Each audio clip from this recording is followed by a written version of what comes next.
Assalamualaikum warahmatullahi wabarakatuh. Sebelumnya, perkenalkan nama saya Manza dengan NIM D1A023028 dari kelas C Proteksi Tanaman. Baiklah, di sini saya akan memaparkan tugas patogen tanaman, yaitu tentang nematoda Dithyllencus destructor, yaitu sebagai nematoda penyebab busuk umbi kentang.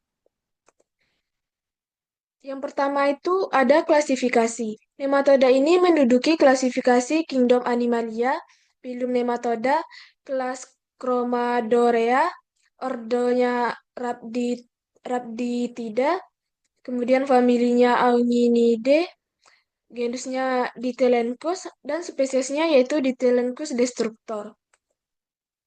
Pendahuluan. Dithyllencus destructor ini adalah nematoda endoprasit migratori yang menyerang umbi kentang Solanum tuberosum. Serangannya menyebabkan nekrosis internal, busuk kering atau basah, serta penurunan kualitas hasil panen. Infeksi awal umumnya sulit terdeteksi, dan nematoda ini mampu bertahan serta menyebar melalui umbi terinfeksi, melalui tanah dan alat pertanian, sehingga menjadikan masalah penting dalam produksi tanaman kentang. Selanjutnya yaitu ada morfologi nematoda Dithyllencus destructor. Yang pertama itu tubuhnya. Nematoda ini memiliki tubuh berbentuk silindris, ramping, dan transparan. Umumnya menyerupai benang halus. Kemudian ukuran tubuhnya, yang betina itu berkisar antara 800 sampai 1400 mikron, sedangkan yang jantan memiliki ukuran tubuh yaitu 800 sampai 1300 mikron. Variasi ini tergantung jenis tanaman inang, kondisi lingkungan, dan sumber geografisnya. Kemudian untuk stiletnya, itu berbentuk jarum tajam yang memiliki panjang kurang lebih 10 mikron, yang digunakan untuk menebus sel dan menghisap cairan jaringan. Kemudian yaitu ada alat reproduksi betina, yaitu pulpa, umumnya berada di bagian belakang tubuh, dan kantung pasca uterus dan memiliki kantung pasca uterus yang relatif panjang. Ekornya yaitu konika memanjang dengan ujung membulat. Kemudian ada alat reproduksi jantan yaitu memiliki satu testis monorchik. Kemudian alat kopulasinya berupa spikula yang melengkung dengan ukuran sekitar 21,6 sampai 26,7 mikron. Ekor jantan ini umumnya meruncing. Dan yaitu lanjut ke ekologinya. Nematoda ini memiliki habitat utamanya yaitu berada pada jaringan bawah tanah tanaman seperti umbi, rimpang, akar, dan yang memiliki kaya kelembaban dan pati. Kemudian, perkembangan populasi ini optimalnya pada suhu 15 sampai 20 derajat Celcius dan kelembabannya yang dikehendaki yaitu 90%. Kemudian, nematoda ini memiliki toleransi lingkungan seperti pada fase juvenil stadium 4, J4, yang mampu bertahan pada suhu sangat rendah, yaitu berkisar antara -30. Kemudian, ada peran gulma, yang menjadikan inang alternatif atau reservoir ekologis, sehingga memudahkan nematoda bertahan antar musim tanaman. Nematoda ini memiliki sebaran yang luas secara global seperti di Eropa, Asia, Amerika, dan Afrika. Kemudian ada gejala serangannya. Pada tahap awal, serangan tidak tampak dari luar. Namun, pada bagian dalam, terdapat tepat pada bawah kulit umbi, mulai muncul bintik-bintik kecil berwarna abu-abu hingga coklat pucat. Kemudian pada tahap lanjut, muncul bercak coklat cekung di permukaan umbi, yang menyebabkan jaringan internal rusak sehingga terjadinya busuk kering, jaringan menjadi kering, rapuh, dan terfragmentasi. Kemudian ada infeksi sekunder, yaitu di mana bagian umbi dalam yang rusak membentuk rongga sehingga menyebabkan bakteri dan jamur masuk dan berkembang. Akibatnya umbi mengalami pembusukan basah, berbau tidak sedap, jaringan menjadi lunak, dan warnanya berubah menjadi coklat tua hingga hitam. Kemudian masuk ke tahap proses patogenesisnya. Yang pertama, yaitu inokulasi atau masuk ke inang. Nematoda ini menembus permukaan umbi, rimpang, atau akar melalui lentisel. mata tunas, atau luka mikro. Kemudian, nematoda ini mengeluarkan enzim untuk melembekkan jaringan. Selanjutnya yaitu masuk ke dalam tahap penetrasi jaringan.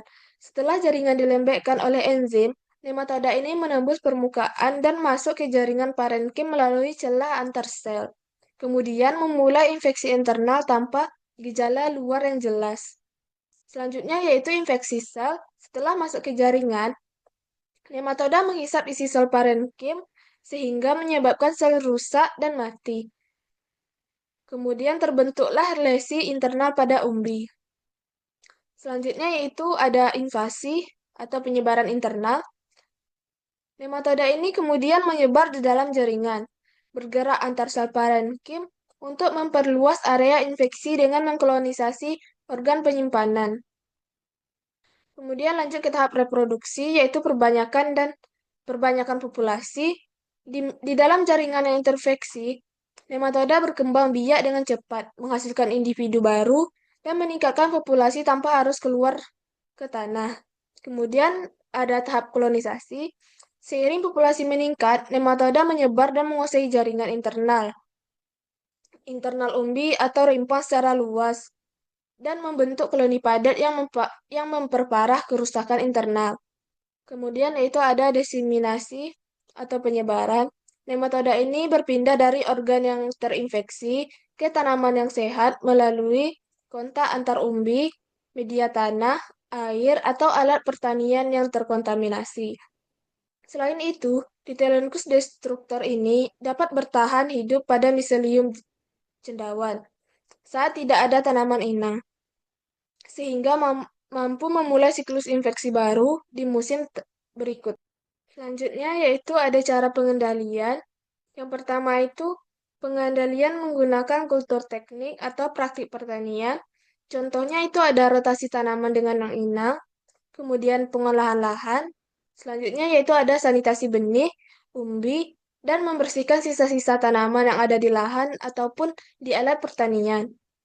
Kemudian yang kedua ada pengendalian biologis, yaitu menggunakan agen antagonis seperti cendawan, yaitu Pseudomyces, Poconia, dan Trichoderma.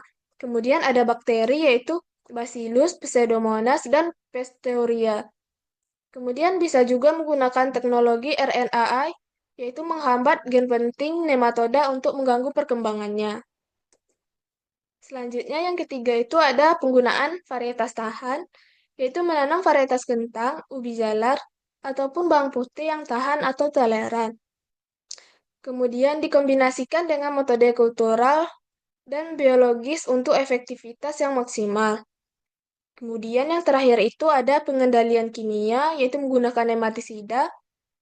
Contohnya seperti aldicard, carbofuran, fosdiazete, kemudian ada oximil untuk investasi yang tinggi atau serangan yang sudah berat. Penggunaan nematisida ini efektif cepat, namun berisiko meninggalkan residu dan pencemaran lingkungan. Penggunaan pengendalian kimia ini sebaiknya dikombinasikan dengan metode lain dalam strategi IPM. Yang terakhir itu ada kesimpulannya. Dithyrhynchus destructor ini merupakan nematoda endoparasit migratori yang menyerang umbi, rimpang, serta sistem perakaran tanaman. Serangannya menimbulkan nekrosis pada jaringan bagian dalam yang berkembang menjadi busuk kering atau basah, sehingga menurunkan mutu dan hasil panen. Patogen ini mampu bertahan dalam kondisi lingkungan yang kurang menguntungkan dengan memanfaatkan tanaman inang laten maupun gulma sebagai sumber kelangsungan hidupnya.